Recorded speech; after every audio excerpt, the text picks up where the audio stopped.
আমি বর্তমান যিনি প্রধানমন্ত্রী রয়েছেন তারেক রহমানের কয়েকটা প্রশংসা না করলে তো হয় না। খারাপ করলে প্রতিবাদ করব, ভালো করলে কি প্রশংসা করব না? অবশ্যই ভালো করে তার প্রশংসা করতে হয়। 54 বছরের ইতিহাস বলছে বাংলাদেশের রাষ্ট্র ব্যবস্থা পরিচালনা করার ক্ষেত্রে আলেমদেরকে কখনো সামনে আনা হয় নাই, আলেমদের পরামর্শ নেওয়া হয় নাই। কারণ আলেমদেরকে সারা জীবন প্রথম সারি থেকে থার্ড ক্লাসের বাসিন্দা বানিয়ে রাখা হয়েছে বাংলাদেশে। কথা ঠিক নেবে ঠিক বলেন? বুদ্ধিজীবী বলতে নামাজ নাই, রোজা নাই, আল্লাহ পরকালের চিন্তা নাই, মাথার মধ্যে টুপি নাই, মুখের মধ্যে দাড়ি নাই, বড় বড় মুসওয়ালা সাদা সাদা ফুরফুরা চুলওয়ালা মানুষগুলাকে বুদ্ধিজীবী বানায়, যারা কলমের খোসা দিয়ে রসুলের বিরুদ্ধে কথা লেখে, কলম দিয়ে ইসলামের বিরুদ্ধে কথা লেখে। আলেমুল আমাদেরকে মৌলবাদ বলে, জঙ্গিবাদ বলে, তালেবান, রাজাকার, আল বদর, আল শামস বলে গালিগালাজ করে। ওই সমস্ত বুদ্ধিজীবীদেরকে রাষ্ট্রীয়ভাবে মূল্যায়ন করা হয়েছে। আলেমুল আমাদেরকে মৌলবাদ, জঙ্গিবাদ বলে গালি দেওয়া হয়েছে। ঠিক না ঠিক? এবার জনাব তারেক রহমান সাহেব ক্ষমতা আসার পরে আলেমদেরকে মূল্যায়ন শুরু করেছে। দেশের প্রথম সারি আলেমদেরকে এবার ঈদ শুভেচ্ছা অনুষ্ঠানে তিনি শুধু বাংলাদেশের বুদ্ধিজীবীদেরকে দাওয়াত করেন নাই, 100-র উপরে আলেমদেরকে দাওয়াত দিয়েছেন। এর মধ্যে আমার নামটাও রেখেছে। আমাকেও কার্ড দিয়ে ইনভাইটেশন পাঠিয়ে তিনি তার ভবনে, বাসভবনে ঈদের দিনে আমাদেরকে শুভেচ্ছা জ্ঞাপন করার জন্য দাওয়াত দিয়েছে। আমরা গিয়েছি সেখানে। আমাদের যাওয়ার উদ্দেশ্যটা কি? উদ্দেশ্য কারো তৈলমর্দন করা নয়। আলেমরা যদি প্রথম সারিতে তাদেরকে সঠিক বুদ্ধিটা না দেন, তাহলে এই সুযোগটা দখল করবে বাম এবং রামেরা। কথা ঠিক নেবে ঠিক? প্রধানমন্ত্রীর বাসভবনে 100-র উপরে আলেম গেছে। আপনারা কি মনে করেন এই দৃশ্য দেখে এদেশের বাম পাড়ায় আগুন লাগে নাই? কথা বলে দেখেন। আপনারা কি মনে করেন এদেশের বাম পাড়ায় কি আগুন লাগে নাই? তসলিমা নাসরিনের ডিম থেকে ফুটা আন্ডা বাচ্চাগুলার কলিজায় আগুন লাগে নাই? আগুন লেগেছে। কিন্তু আগামীর বাংলাদেশে ইনশাআল্লাহ বিগত সরকারগুলা যেভাবে স্বৈরতন্ত্র দেশে কায়েম করেছিল, বর্তমান সরকার সেটা করবেও না। কারণ মক্কার লোকের সাথে তাদের সম্পর্ক ভালো, আর মক্কার লোকেরা মুহাম্মদ সাল্লাল্লাহু আলাইহি ওয়াসাল্লামকে পছন্দ করেন না তাওহীদের কারণে। তারা লাত, উজ্জা, হবল দেবতার পূজা করে, মানাতের পূজা করে। আল্লাহর নবী ঘোষণা করেছেন লা ইলাহা ইল্লাল্লাহু মুহাম্মাদুর রাসূলুল্লাহ সাল্লাল্লাহু আলাইহি ওয়াসাল্লাম। আপনারা আমার প্রশ্নের জবাব দিয়ে বলেন, আল্লাহ ছাড়া কোনো মাবুদ আছে? যারা বলেন নাই সন্দেহ আছে ভাই, একটু জোর আওয়াজে বলেন, আল্লাহ ছাড়া কোনো মাবুদ আছে? আল্লাহর নবী এই ঘোষণা দেওয়ার পরে মক্কাতুল মুকাররমার লোকেরা তার থাকতে দেয় নাই। মদিনাতুল মুনাওয়ারায় হিজরত করতে তিনি বাধ্য হয়েছেন।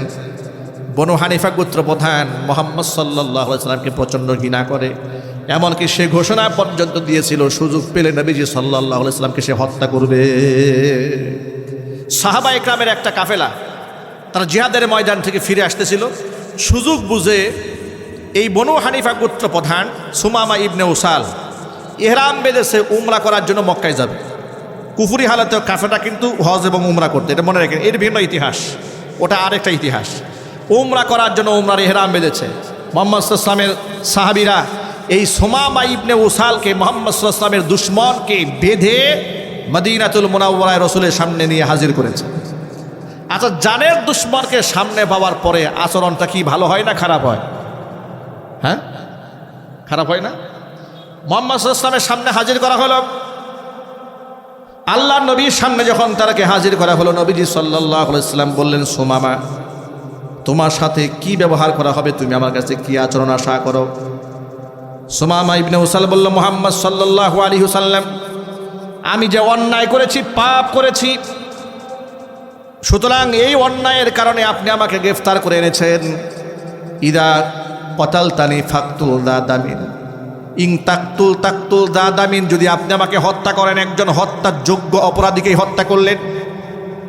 ওয়া ইন তুনইমা আলাইয়া তুনইমা আলা শাকিরিন, আর যদি আপনি আমার উপরে একটু দয়া করেন, আমাকে ক্ষমা প্রার্থনা, আমাকে যদি ক্ষমা করে দেন, তাহলে অবশ্যই আপনার কৃতজ্ঞতা আমি সারা জীবন ভর আদায় করব।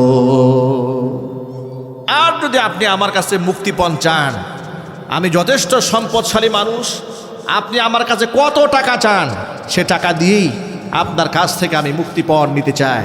মুহাম্মদ সাল্লাল্লাহু আলাইহি ওয়াসাল্লাম তার 3টা প্রস্তাবের একটাও গ্রহণ করলেন না, বরং সাহাবীদেরকে নির্দেশ দিলেন, ও সাহাবীরা, সুমামা ইবনে উসালকে মদিনাতুল মুনাওয়ারায় মসজিদে নববীর সামনে খুঁটির সাথে রশি দিয়ে বেঁধে রাখো। প্রথম দিন তাকে বেঁধে রাখা হলো, দ্বিতীয় দিন বেঁধে রাখা হলো, দ্বিতীয় দিন নবীজি তাকে একই কথা বললেন, সে একই জবাব দিল।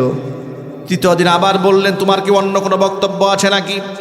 সুমামা ইবনে উসাল বলেন, মুহাম্মদ সাল্লাল্লাহু আলাইহি সাল্লাম, বিগত 2 দিন আপনাকে আমি যে জবাব দিয়েছি আজকে আমার জন্য একই জবাব। এর মানে আমি তো ধর্মান্তরিত হবই না।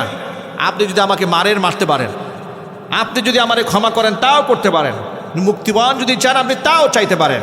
আল্লাহ নবী একটাও গ্রহণ করলেন না। সাহাবীদেরকে বলেন, সাহাবীরা, সুমামা ইবনে উসালের হাতের বাঁধন, পায়ের শিকল খুলে তাকে বিনা শর্তে আজাদ করে দাও। সাহাবা একরাম অবাক হয়ে গেলেন, এত বড় দুর্ধর্ষ সন্ত্রাসী এত কষ্ট করে ধরে আনলাম, আল্লাহ নবী কোনো প্রকার পদক্ষেপ না নিয়ে তারে ক্ষমা করতে বললেন। সুমামা ইবনে উসাল মুহাম্মদ সাল্লাল্লাহু আলাইহি ওয়াসাল্লামের ক্ষমার ঘোষণার পরে মদিনাতুল মুনাওয়ারায় একটা বাগানে ঢুকলেন। সেখানে একটা হাউস ছিল, হাউজে গিয়ে গোসল করে পাক সাফ পবিত্র হয়ে গেলেন।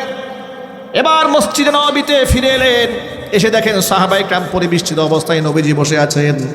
উপস্থিত সাহাবীদের সামনে সুমামা ইবনে উসাল মুহাম্মদ সাল্লাল্লাহু আলাইহি ওয়াসাল্লামের সামনে গিয়ে বলে, ইয়া রাসূলুল্লাহ, ইয়া হাবিবাল্লাহ, 3টা দিন আপনার ব্যবহার দেখেছি, আপনার মুআমালা দেখেছি, আপনার সাহাবীদের সাথে আপনার মুআশারাত দেখেছি, লেনা দেনা ওঠা বসা দেখেছি। আমার কাছে মনে হয়েছে আমি তার অশিক্ষিত মূর্খ মানুষ নই।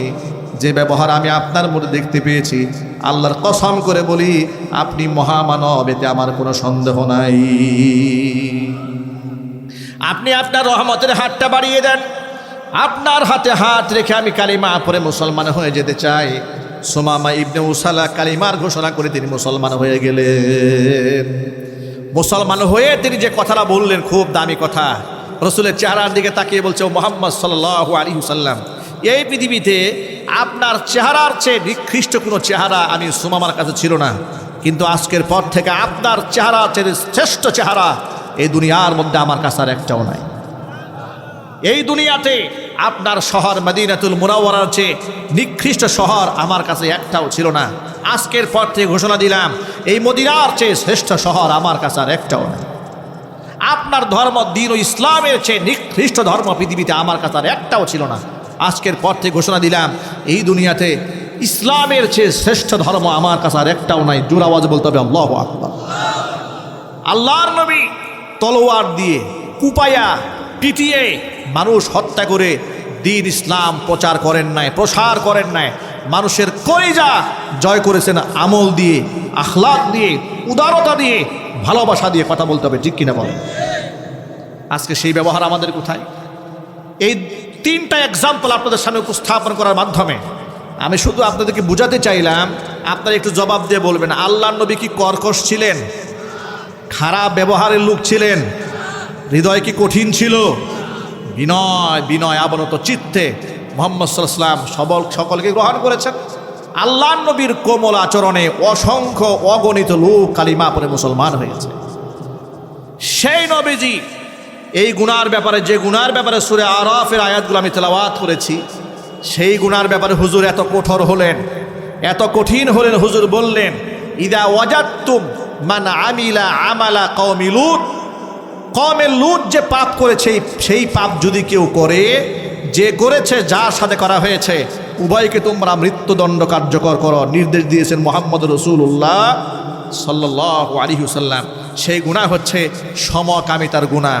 সেই গুনাহটা কি জুড়ে বলেন ভাই? এটা আওয়াজ দিয়ে বলতে হবে। সেই গুনাহটা কি? সমকামিতা। ইংরেজিতে যাকে বলা হয় হোমোসেক্সুয়ালিটি। এখন আপনারা বলবেন, সমকামিতা নিয়ে আমাদের গ্রামে আলোচনা করার মূল উদ্দেশ্যটা কি? মূল উদ্দেশ্য হচ্ছে এই, পৃথিবীর 2য় বৃহত্তর মুসলিম দেশ বাংলাদেশে, এই বাংলাদেশে মুসলমানদের এই দেশে সেই সমকামিতাটাকে রাষ্ট্রীয়ভাবে পুশ করার জন্য বহু বছর ধরে প্রচেষ্টা চলছে। লেসবিয়ান, LGBTQ, গেই, অর্থাৎ সমকামিতা কাকে বলে? পুরুষ পুরুষের সাথে যৌন সঙ্গম করে, পুরুষকে বাদ দিয়া পুরুষের পরিবর্তে নারীর প্রতি আসক্ত হয়, এটা ঘৃণার সাথে বলেন নাউজুবিল্লাহ। এটা আমাদের বলতেও শরম হয়, বলতে আমাদের লজ্জা হয়, কিন্তু এই গুণাটাকে বাংলাদেশে প্রাতিষ্ঠানিক রূপ দেওয়ার জন্য আন্তর্জাতিক মহল থেকে বিভিন্নভাবে চেষ্টা চলছে। বিশেষ করে পশ্চিমাদের বিরাট বড় একটা এজেন্ডা হচ্ছে বাংলাদেশে সমকামিতাকে প্রমোট করা। এই যে তারা একটা কথা বলে দেখবেন, স্ত্রীলিঙ্গ, পুংলিঙ্গ, আরেকটা হচ্ছে থার্ড জেন্ডার, তৃতীয় লিঙ্গ বলতে কোনো লিঙ্গ নাই। যে লিঙ্গটা সেটা হলো হিজরা। হিজরা আর তৃতীয় লিঙ্গ এক জিনিস না। হিজরাটা হয়তো সে পুরুষের হুকুমে থাকবে, না হয় নারীদের হুকুমে থাকবে। তাদের ব্যাপারে খুলসাই মুশকেলা বিভিন্ন চ্যাপ্টার রয়েছে, মাসআলা রয়েছে, ইসলাম তাদের ব্যাপারে জীবন দর্শন দান করেছেন। কিন্তু পশ্চিমা দুনিয়া আজকের এই দিন পর্যন্ত পশ্চিমা অনেক দেশে এই সমকামিতা রাষ্ট্রীয়ভাবে আইন করে বৈধতা দেওয়া হয়েছে, যদি বলেন নাউজুবিল্লাহ। অনেক দেশে পুরুষকে কাজী অফিসে গিয়ে বিবাহ করে, নারীকে কাজী অফিসে গিয়ে বিবাহ করে। নাউজুবিল্লাহ বলতে ইচ্ছে করলো না ভাই? এটা কত বড় শরম, কত বড় হায়া, কত বড় লজ্জা। এই কাজটা এই পৃথিবীতে সর্বপ্রথম করেছিল কওমে লূত আলাইহিস সালাতু ওয়াস সালামের কওমের লোকেরা। এই জঘন্য পাপাচারটা দুনিয়ার মধ্যে করেছে। তারা পুরুষে ব্যবহার করত, নারীর প্রতি তাদের কোনো আকর্ষণ ছিল না।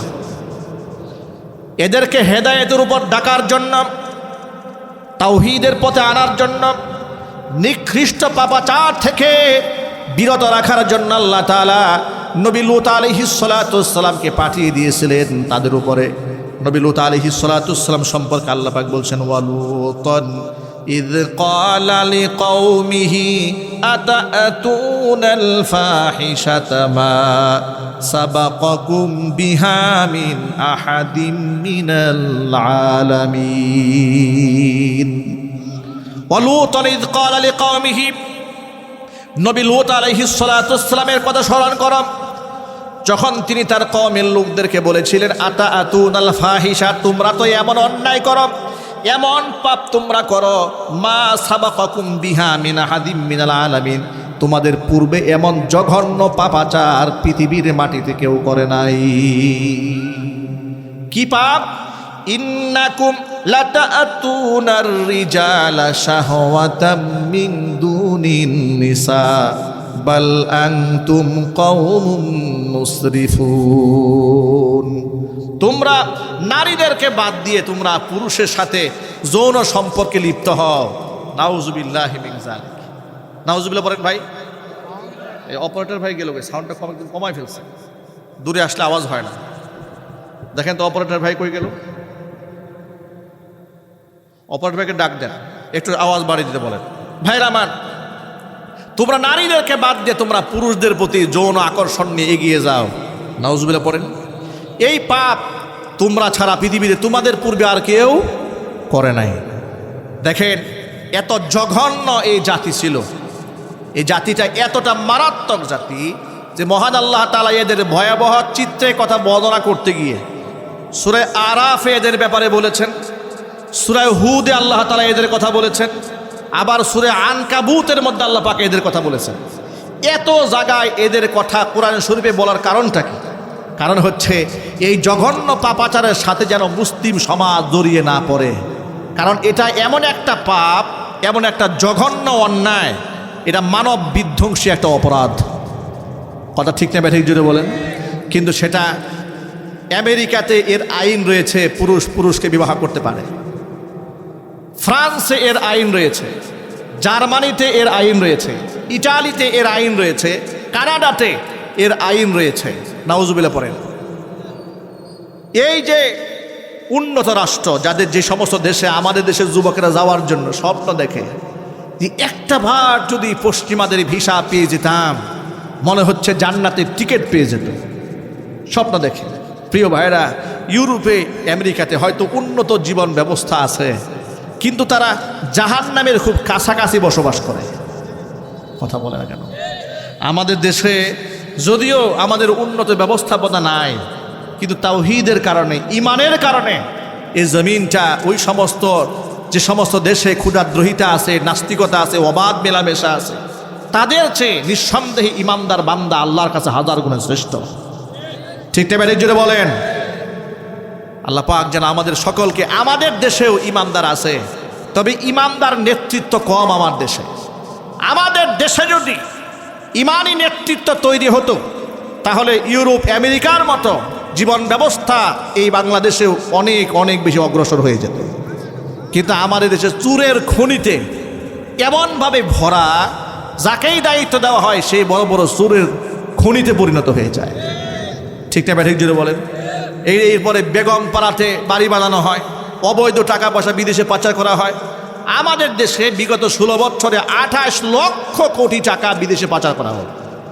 আমাদের গরিব রাষ্ট্র। এই যদি হয় দেশের অবস্থা, তাহলে এই দেশ এগিয়ে যাবে কি করে? আমরা আল্লাহকে দোয়া করি, নবনির্বাচিত সরকার যারা গঠন করেছেন তারা বিগত বছরগুলো থেকে শিক্ষা গ্রহণ করে আগামীর বাংলাদেশকে নতুন করে ঢেলে সাজাতে পারেন, সেই তৌফিক আল্লাহ পাক তাদেরকে দান করেন। তবে আমি বর্তমান যিনি প্রধানমন্ত্রী রয়েছেন তারেক রহমানের কয়েকটা প্রশংসা না করলে তো হয় না। খারাপ করলে প্রতিবাদ করব, ভালো করলে কি প্রশংসা করব না? অবশ্যই ভালো করে তার প্রশংসা করতে হয়। 54 বছরের ইতিহাস বলছে বাংলাদেশের রাষ্ট্র ব্যবস্থা পরিচালনা করার ক্ষেত্রে আলেমদেরকে কখনো সামনে আনা হয় নাই, আলেমদের পরামর্শ নেওয়া হয় নাই। কারণ আলেমদেরকে সারা জীবন প্রথম সারি থেকে থার্ড ক্লাসের বাসিন্দা বানিয়ে রাখা হয়েছে বাংলাদেশে। কথা ঠিক নেবে ঠিক বলেন। বুদ্ধিজীবী বলতে নামাজ নাই, রোজা নাই, আল্লাহ পরকালের চিন্তা নাই, মাথার মধ্যে টুপি নাই, মুখের মধ্যে দাড়ি নাই, বড় বড় মুসওয়ালা সাদা সাদা ফুরফুরা চুলওয়ালা মানুষগুলাকে বুদ্ধিজীবী বানায়, যারা কলমের খোসা দিয়ে রসুলের বিরুদ্ধে কথা লেখে, কলম দিয়ে ইসলামের বিরুদ্ধে কথা লেখে। আলেমুল আমাদেরকে মৌলবাদ বলে, জঙ্গিবাদ বলে, তালেবান, রাজাকার, আল বদর আল শামস বলে গালিগালাজ করে। ওই সমস্ত বুদ্ধিজীবীদেরকে রাষ্ট্রীয়ভাবে মূল্যায়ন করা হয়েছে। আলেমুল আমাদেরকে মৌলবাদ, জঙ্গিবাদ বলে গালি দেওয়া হয়েছে। ঠিক না? ঠিক। এবার জনাব তারেক রহমান সাহেব ক্ষমতা আসার পরে আলেমদেরকে মূল্যায়ন শুরু করেছে। দেশের প্রথম সারে আলেমদেরকে এবার ঈদ শুভেচ্ছা অনুষ্ঠানে তিনি শুধু বাংলাদেশের বুদ্ধিজীবীদেরকে দাওয়াত করেন নাই, 100-র উপরে আলেমদেরকে দাওয়াত দিয়েছেন। এর মধ্যে আমার নামটাও রেখেছে। আমাকেও কার্ড দিয়ে ইনভাইটেশন পাঠিয়ে তিনি তার ভবনে, বাসভবনে ঈদের দিনে আমাদেরকে শুভেচ্ছা জ্ঞাপন করার জন্য দাওয়াত দিয়েছে। আমরা গিয়েছি সেখানে। আমাদের যাওয়ার উদ্দেশ্যটা কি? উদ্দেশ্য কারো তৈলমর্দন করা নয়। আলেমরা যদি প্রথম সারিতে তাদেরকে সঠিক বুদ্ধিটা না দেন তাহলে এই সুযোগটা দখল করবে বাম এবং রামেরা। কথা ঠিক নেবে ঠিক। প্রধানমন্ত্রীর বাসভবনে 100-র উপরে আলেম গেছে। আপনারা কি মনে করেন এই দৃশ্য দেখে এদেশের বাম পাড়ায় আগুন লাগে নাই? কথা বলতে থাকেন। আপনারা কি মনে করেন এদেশের বাম পাড়ায় কি আগুন লাগে নাই? তসলিমা নাসরিনের ডিম থেকে ফোটা আন্ডা বাচ্চাগুলার কলিজায় আগুন লাগে নাই? আগুন লেগেছে। কিন্তু আগামীর বাংলাদেশে ইনশাআল্লাহ বিগত সরকারগুলা যেভাবে স্বৈরতন্ত্র দেশে কায়েম করেছিল, বর্তমান সরকার সেটা করবেও না। আজকে